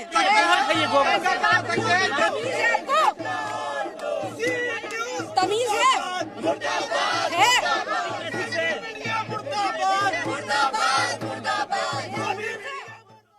और आपको यह भी याद होगा जब हमने जम्मू में जमीन जिहाद के नाम पर जो मजहबी एजेंडा चल रहा था उस पर जब हमने रिपोर्ट दिखाई तो केरल में हमारे खिलाफ एक और एफआईआर दर्ज कर ली गई। इससे पहले पश्चिम बंगाल में एक बार दंगे हुए थे, हमने उसकी खबर दिखाई तो पश्चिम बंगाल में एक नहीं कई एफआईआर हमारे खिलाफ दर्ज कर ली गई। ये सब कुछ होता है अगर आप देश में ऐसी ताकतों के खिलाफ आवाज उठाते हैं। तो अब आपने ये देख लिया कि कैसे ये सब कुछ होता है। अब हम आगे बढ़ते हैं। पिछले सप्ताह ही हमने आपको यूरोप के दो देशों स्वीडन और नॉर्वे में हिंसा की तस्वीरें दिखाई थी। वहां भी हिंसा का कारण शार्ली एब्दो जैसा ही था और यह कारण था बढ़ती इस्लामी कट्टरता। स्वीडन और नॉर्वे से लेकर फ्रांस और जर्मनी जैसे देश इस समस्या से परेशान हैं। ये वो देश हैं जिन्होंने पिछले कुछ सालों में बड़ी संख्या में मुस्लिम देशों से शरणार्थियों को मानवता के आधार पर अपने यहां शरण दे दी। अब वही शरणार्थी इन देशों के मालिक बनना चाहते हैं। यहां शरणार्थी बनकर आए थे और अब मालिक बनना चाहते हैं। यूरोपीय समाज काफी स्वतंत्र विचारों वाला रहा है, अपने आप को बहुत लिबरल कहते हैं। वहां पर जब मुस्लिम आबादी पहुंचने लगी तो एक तरह से सामाजिक संघर्ष की स्थिति पैदा होने लगी। यूरोप में मुस्लिम आबादी के बढ़ने की दर काफी ज्यादा है। अभी यूरोप के देशों में कुल मुस्लिम जनसंख्या लगभग 6% है और 10 साल बाद 2030 तक ये 8% तक हो जाएगी। बल्गेरिया में इस समय मुस्लिम आबादी 11.1% तक पहुंच चुकी है। फ्रांस में 8.8% हो चुकी है। स्वीडन में मुस्लिम आबादी 8.1% है। बेल्जियम में 7.6% आबादी मुस्लिम है। जर्मनी की आबादी का लगभग 6.1% हिस्सा मुस्लिम है। ये वो देश हैं जहां पर शरणार्थियों को लेकर टकराव की घटनाएं अब सबसे ज्यादा होती हैं। यूरोप के इन देशों में कुछ साल पहले तक अपराध की घटनाएं ना के बराबर होती थी, अपराध होता ही नहीं था और धार्मिक कट्टरता की तो कोई बात ही नहीं थी। लेकिन अब वहां दंगे होते हैं, हत्याएं होती हैं, बलात्कार होते हैं और सरेआम दुकानों को लूट लिया जाता है और तोड़फोड़ होती है। पिछले कुछ वर्षों में आर्थिक संकट और मंदी के कारण यूरोप में भी रोजगार के मौके कम हुए हैं, जिससे वहां के समाज में टकराव और भी ज्यादा बढ़ गया है और धर्म के नाम पर अब वहां बहुत टकराव होने लगा है। अब आपको यह बताते हैं कि फ्रांस के संविधान की वो सारी बातें कौन सी हैं जिनके कारण उसने इस कार्टून को छापने पर रोक नहीं लगाई। फ्रांस के संविधान के अनुसार वहां की सरकार किसी धर्म को ध्यान में रखते हुए फैसले नहीं ले सकती, यानी कोई भी फैसला धर्म के आधार पर नहीं लिया जाएगा। वास्तव में यही असली धर्मनिरपेक्षता है, यानी हर धर्म को समान रूप से देखना, हर धर्म के मानने वाले लोगों को समान रूप से देखना, किसी के पक्ष में ज्यादा या कम नहीं होना, यह धर्मनिरपेक्षता है। लेकिन हमारे देश में ऐसा नहीं है, वो बैलेंस हमारे देश में नहीं है। हमारे देश में धर्मनिरपेक्षता के नाम पर अक्सर किसी खास मजहब के तुष्टीकरण की कोशिश की जाती है क्योंकि नजर उनकी वोटों पर होती है। इसलिए धर्मनिरपेक्षता के मामले में हमें फ्रांस से सीखना चाहिए। फ्रांस में किसी धर्म को बढ़ावा नहीं दिया जाता। फ्रांस में किसी भी धर्म के प्रतीक चिन्ह को सार्वजनिक तौर पर आप प्रदर्शित नहीं कर सकते, आप अपने साथ नहीं रख सकते। इसी कानून के तहत मुस्लिम महिलाओं के बुर्का पहनने पर या हिजाब पहनने पर रोक लगी हुई है। क्या यह भारत में हो सकता है? ये पाबंदी सिर्फ मुसलमानों के लिए ही नहीं है। यहूदी अपने सिर पर छोटी टोपी नहीं पहन सकते, ईसाई अपने गले में ज्यादा बड़ा क्रॉस नहीं पहन सकते। बाकी धर्मों के लोगों ने तो बिना विरोध के इस कानून को मान लिया, लेकिन वहां पर भी मुस्लिम समुदाय अब तक इसे पूरी तरह स्वीकार नहीं कर पाया है। शार्ली एब्दो पत्रिका के दफ्तर पर हुए हमले के पीछे भी यही सोच थी। दोबारा वही कार्टून छापकर इस पत्रिका ने उसी मजहबी सोच पर एक बार फिर से हमला किया है और हम इस मैगजीन के पत्रकारों की हिम्मत की दाद देते हैं। और यहां भारत में हम तो हजारों किलोमीटर दूर उनसे बैठे हुए हैं, लेकिन यहां बैठकर भी हम उन्हें अपना पूरा समर्थन देते हैं। अब अपने देश की बात कर लेते हैं, जहां एक वायरस हमें बहुत परेशान कर रहा है। कोरोना वायरस की वैक्सीन बनाने के लिए दुनिया भर के वैज्ञानिक दिन रात मेहनत कर रहे हैं। कई वैक्सीन ह्यूमन ट्रायल के चरण में भी हैं, लेकिन अब पोस्ट कोरोना इफेक्ट को लेकर चर्चाएं शुरू हो गई हैं। सवाल ये उठ रहे हैं कि क्या ठीक हो चुके मरीज फिर से कभी सामान्य जीवन जी पाएंगे? कोविड-19 से उबर चुके मरीजों को अब कई तरह की दूसरी बीमारियां होने लगी हैं। ऐसे लोग जिन्होंने कोरोना वायरस को मात दे दी, यानी ठीक हो गए, उन्हें अब सिरदर्द, कमजोरी और सांस लेने में परेशानी हो रही है। ज्यादातर मरीजों के फेफड़ों पर सबसे बुरा असर पड़ा है। डॉक्टर्स भी अपने मरीजों को यह नहीं बता पा रहे हैं कि उनके फेफड़ों की स्थिति कैसे हुई है और यह स्थिति उनके साथ कब तक रहेगी। डॉक्टर्स के मुताबिक कोरोना वायरस के 60% मरीजों की मौत फेफड़ों के नाकाम होने की वजह से होती है। यानी ये जो वायरस है सीधा आपके फेफड़ों को अटैक करता है। चीन के वुहान में कोरोना संक्रमण से उबर चुके मरीजों पर एक शोध हुआ।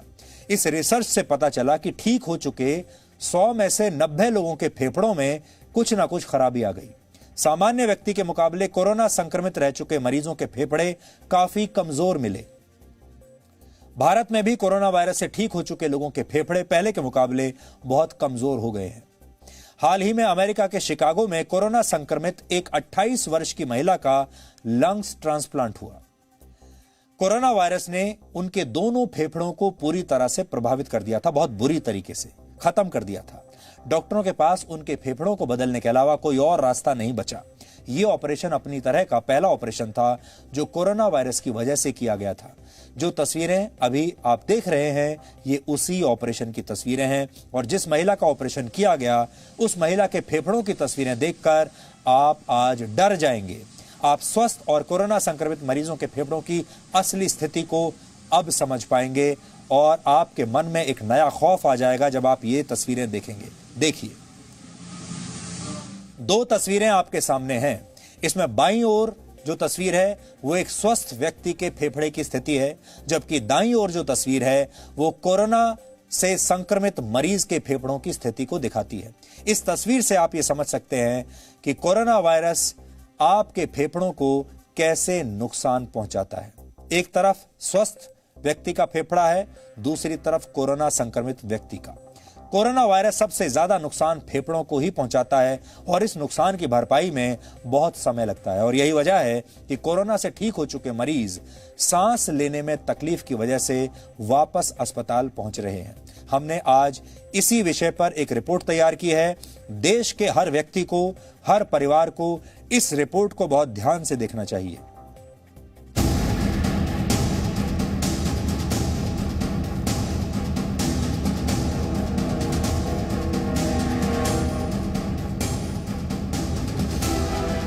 कोविड डिजीज नेगेटिव होने के बाद में भी उन लोगों की कंप्लेंट्स खत्म नहीं हो रही है।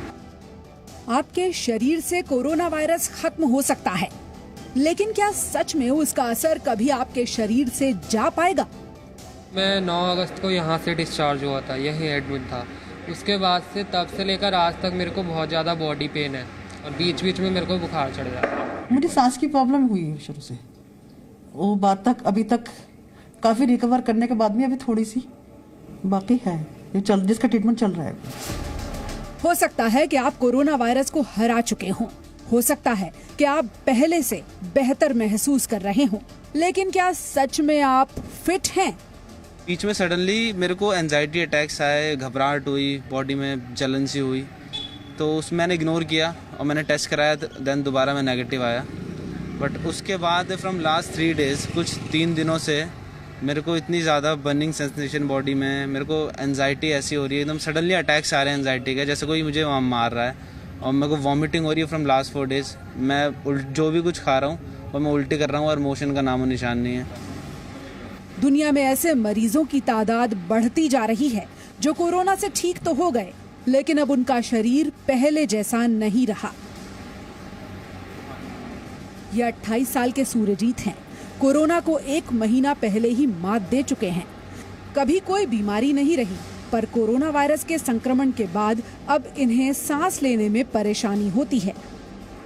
थोड़ा मेंटली थोड़ा ऐसे सोच रहा था, 1 महीना हो गया मुझे आइसोलेट में था, हॉस्पिटल में था, तो थोड़ा डिस्टर्ब था मैं, पर ये चीज़ें भुलाने की कोशिश करी, पर अब फिर से दिक्कत हो लगी, तो अब इसके लिए हॉस्पिटल आना पड़ा। अब आपको क्या वापस से वो चेस्ट पेन की और सांस लेने में तकलीफ होती है, और ऐसी आपको शायद कोरोना से पहले कभी भी नहीं हुई? नहीं सर, पहले मैं बिल्कुल फिट था, कोई दिक्कत नहीं मुझे अंदर, तो अभी ये कोरोना के बाद से मुझे काफ़ी दिक्कत हो रही है। कोरोना वायरस के संक्रमण से ठीक होकर घर लौट चुके मरीज अब फिर से अस्पतालों में अलग अलग परेशानियों के साथ पहुंच रहे हैं। यही वजह है कि सरकार को पोस्ट कोविड केयर सेंटर खोलना पड़ा। यहां पहुंचने वाले ज्यादातर मरीजों को सांस लेने में तकलीफ हो रही है। इसके अलावा मरीज कई तरह की मानसिक परेशानियों से गुजर रहे हैं।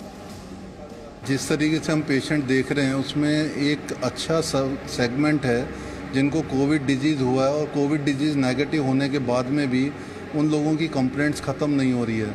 जैसे ये बिल्कुल यंग एज है, ये 26 जून को पॉजिटिव हुए थे, 9 जुलाई को ये लोकनायक हॉस्पिटल में एडमिट हुए, और उसके बाद 17 जुलाई को ये डिस्चार्ज हुए और नेगेटिव हो गए।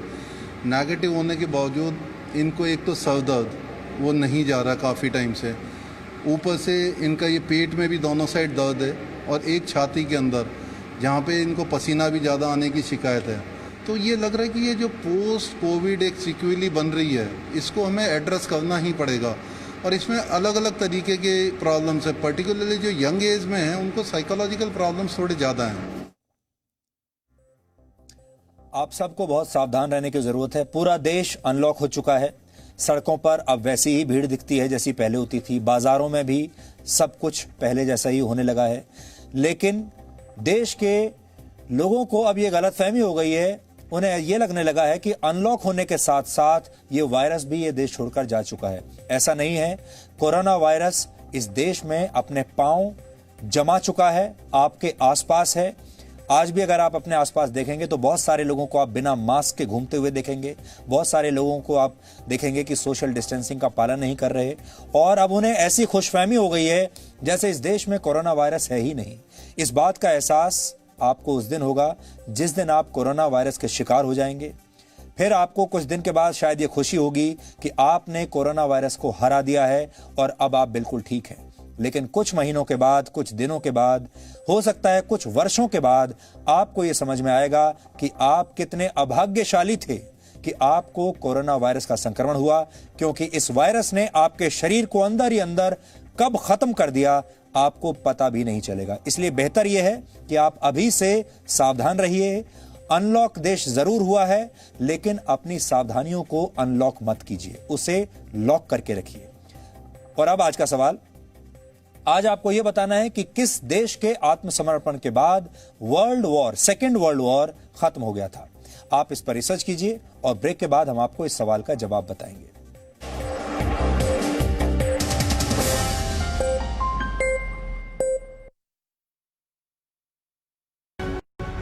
सिर्फ जी न्यूज़ पर हर रोज नई सुबह की नई शुरुआत, देश दुनिया की ताजा तरीन खबरों के साथ, राजनीति की सरगर्मियां, बिजनेस वर्ल्ड की कामयाबियां, खेल की दुनिया की जीत हार, ताजा खबरों का पूरा संसार। मॉर्निंग जी रोज सुबह 8 बजे सिर्फ जी न्यूज़ पर। ये मेरा देश है, ये मेरे लोग हैं, ये हमारी लड़ाई है, ये हमारी जिम्मेदारी है, इसे ऐसे कैसे छोड़ दूं? क्योंकि जब आप मुस्कुराते हैं तो मैं मुस्कुराता हूं। जब आपका दिन अच्छा गुजरता है तो मैं भी सुकून से सोता हूं। नमस्कार, मैं हूं सुधीर चौधरी और डीएनए में आपका स्वागत है। ये मेरा देश है, ये मेरे लोग हैं। सपने एक स्पर्श से जगते हैं। कहते हैं ना, पहला कदम ही सफलता की सीढ़ी बनता है। Yes, I know. How can I forget that? अरे दिव्या, कितना टाइम लगेगा यार? मम्मा मेरा होमवर्क। अरे बहू, पूजा की थाली। परिवार की आशाएं बेड़ियां बनेंगी या पंख, चुनना आपको है। समय की धड़कन नहीं बदलती, समय के साथ हम बदलते हैं।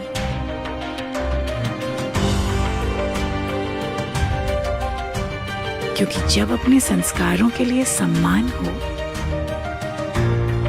तो दुनिया झुकती है। जी न्यूज़, परंपरा संस्कारों की। सत्ता के लालच में जब नेता सच पर सवाल उठाने लगे, काले को सफेद बताकर हकीकत देश से छिपाने लगे, तब जरूरी है सच के साथ हर खबर को देश हित में देश के सामने रखना। देश है सिर्फ जी न्यूज़ पर। हर रोज नई सुबह की नई शुरुआत, देश दुनिया की ताजा तरीन खबरों के साथ, राजनीति की सरगर्मियां, बिजनेस वर्ल्ड की कामयाबियां, खेल की दुनिया की जीत हार, ताजा खबरों का पूरा संसार। मॉर्निंग जी, रोज सुबह 8 बजे सिर्फ जी न्यूज़ पर।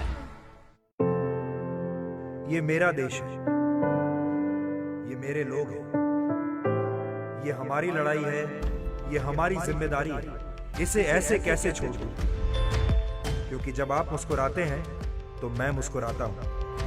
जब आपका दिन अच्छा गुजरता है तो मैं भी सुकून से सोता हूं।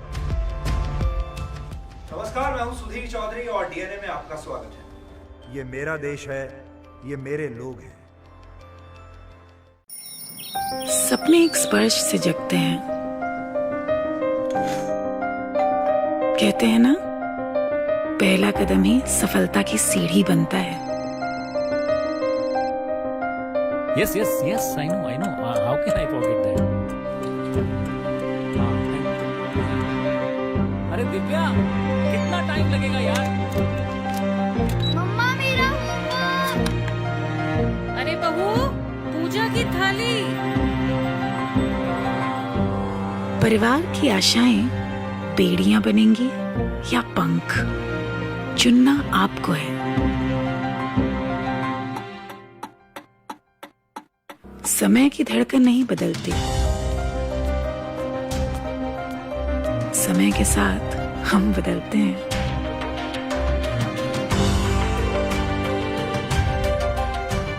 क्योंकि जब अपने संस्कारों के लिए सम्मान हो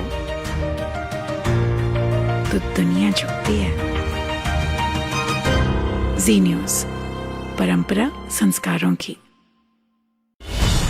सत्ता के लालच में जब नेता सच पर सवाल उठाने लगे, काले को सफेद बताकर हकीकत देश से छिपाने लगे, तब जरूरी है सच के साथ हर खबर को देश हित में देश के सामने रखना। देश है सिर्फ जी न्यूज़ पर। हर रोज नई सुबह की नई शुरुआत, देश दुनिया की ताजा तरीन खबरों के साथ, राजनीति की सरगर्मियां, बिजनेस वर्ल्ड की कामयाबियां, खेल की दुनिया की जीत हार, ताजा खबरों का पूरा संसार। मॉर्निंग जी, रोज सुबह 8 बजे सिर्फ जी न्यूज़ पर। ये मेरा देश है, मेरे लोग हैं, ये हमारी लड़ाई है, ये हमारी जिम्मेदारी है, इसे ऐसे कैसे छोड़ दूं?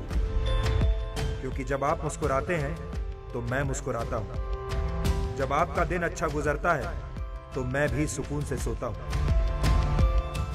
नमस्कार, मैं हूं सुधीर चौधरी और डीएनए में आपका स्वागत है।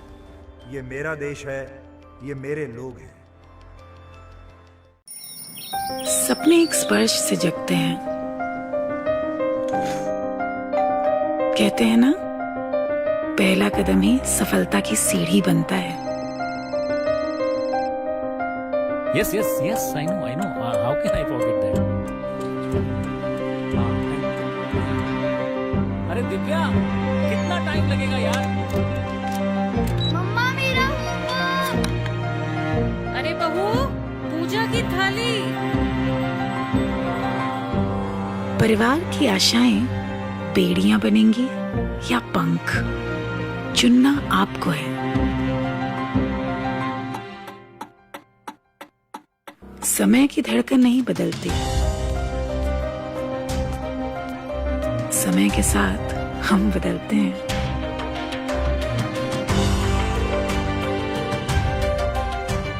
क्योंकि जब अपने संस्कारों के लिए सम्मान हो तो दुनिया झुकती है। जी न्यूज़, परंपरा संस्कारों की। सत्ता के लालच में जब नेता सच पर सवाल उठाने लगे, काले को सफेद बताकर हकीकत देश से छिपाने लगे, तब जरूरी है सच के साथ हर खबर को देश हित में देश के सामने रखना। देश है सिर्फ जी न्यूज़ पर। हर रोज नई सुबह की नई शुरुआत, देश दुनिया की ताजा तरीन खबरों के साथ, राजनीति की सरगर्मियां, बिजनेस वर्ल्ड की कामयाबियां, खेल की दुनिया की जीत हार, ताजा खबरों का पूरा संसार। मॉर्निंग जी, रोज सुबह 8 बजे सिर्फ जी न्यूज़ पर। ये मेरा देश है, ये मेरे लोग हैं, ये हमारी लड़ाई है, ये हमारी जिम्मेदारी है, इसे ऐसे कैसे छोड़ दूं? क्योंकि जब आप मुस्कुराते हैं तो मैं मुस्कुराता हूं, जब आपका दिन अच्छा गुजरता है तो मैं भी सुकून से सोता हूं।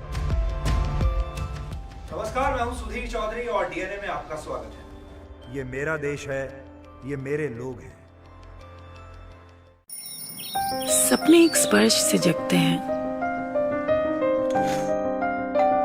कहते हैं ना, पहला कदम ही सफलता की सीढ़ी बनता है। Yes, I know. How can I forget that? अरे दिव्या, कितना टाइम लगेगा यार? मम्मा मेरा होमवर्क। अरे बहू, पूजा की थाली। परिवार की आशाएं बेड़ियां बनेंगी या पंख, चुनना आपको है। समय की धड़कन नहीं बदलती, समय के साथ हम बदलते हैं।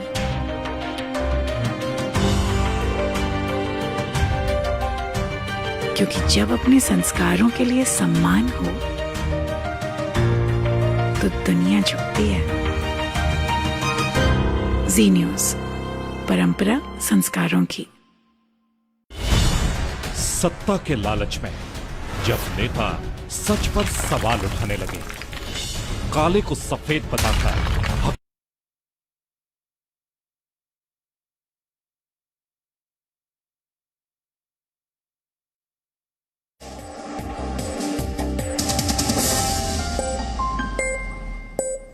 और अब आखिर में देखते हैं कि आज के इतिहास में क्या लिखा है। वर्ष 1946 में आज ही के दिन आजादी से पहले भारत की अंतरिम सरकार का गठन किया गया था। इस सरकार का कार्यकाल 2 सितंबर 1946 से लेकर 15 अगस्त 1947 तक यानी देश की आजादी तक रहा। भारत के तत्कालीन वाइसरॉय लॉर्ड वेवल इस सरकार के प्रमुख थे। जवाहरलाल नेहरू इस सरकार में उपराष्ट्रपति बनाए गए थे और नेहरू के पास ही प्रधानमंत्री के भी सभी अधिकार थे। इस सरकार में सरदार वल्लभ भाई पटेल गृह मंत्री थे और मुस्लिम लीग की तरफ से इस अंतरिम सरकार में शामिल लियाकत अली खान को वित्त मंत्रालय दिया गया था। इस अंतरिम सरकार के पास आजादी के बाद नए राष्ट्र के गठन की जिम्मेदारी थी। वर्ष 1945 में आज के दिन जापान के आत्मसमर्पण के साथ ही दूसरे विश्व युद्ध का अंत हुआ था। यह युद्ध 6 वर्षों तक चला था। इसके 1 महीने पहले जापान के हिरोशिमा और नागासाकी शहर में अमेरिका ने परमाणु बम गिराया था। इस युद्ध में जापान, जर्मनी और इटली जैसे देशों के सामने ब्रिटेन, रूस और अमेरिका जैसे देश थे। दूसरे विश्व युद्ध में 7 से 8 करोड़ लोगों की जान गई थी और इस युद्ध में ब्रिटेन के लिए लड़ते हुए 89,000 भारतीय सैनिक भी शहीद हुए थे। वियतनाम की स्थापना में प्रमुख भूमिका निभाने वाले कम्युनिस्ट क्रांतिकारी नेता हो ची मिन का आज ही के दिन वर्ष 1969 में निधन हुआ था। हो ची मिन वियतनाम के राष्ट्रपिता कहे जाते हैं। उन्हें वियतनाम में वैसा ही सम्मान मिलता है जैसा भारत में महात्मा गांधी को दिया जाता है। वो वियतनाम के पहले राष्ट्रपति भी थे। हो ची मिन को वियतनाम में अंकल हो भी कहा जाता है। दिल्ली और कोलकाता में उनके नाम पर सड़कें भी हैं। और वर्ष 1941 में आज ही के दिन हिंदी फिल्मों की मशहूर अभिनेत्री साधना का जन्म हुआ था। साधना का पूरा नाम साधना शिवदासानी है। उन्होंने वर्ष 1960 और 1970 के दशक में कई यादगार फिल्मों में काम किया, जिनमें श्री 420, लव इन शिमला और मेरा साया प्रमुख हैं। उनका हेयर स्टाइल 1960 के दशक में इतना लोकप्रिय हुआ था कि उस हेयर स्टाइल को लोग साधना कट कहने लगे थे। कहा जाता है कि साधना ने अपने चौड़े माथे को छुपाने के लिए इस तरह का हेयर स्टाइल अपनाया था, जो बाद में एक फैशन बन गया। तो डीएनए में आज इतना ही। अब आपसे हमारी मुलाकात होगी कल रात 9 बजे। तब तक आप खुश रहिए, सुरक्षित रहिए, स्वस्थ रहिए। और दुनिया उन्हीं का सम्मान करती है जो समय पर अपनी ताकत यानी अपनी शक्ति का प्रदर्शन करते हैं। इसलिए सही समय पर अपनी शक्ति जरूर दिखाइए। नमस्कार।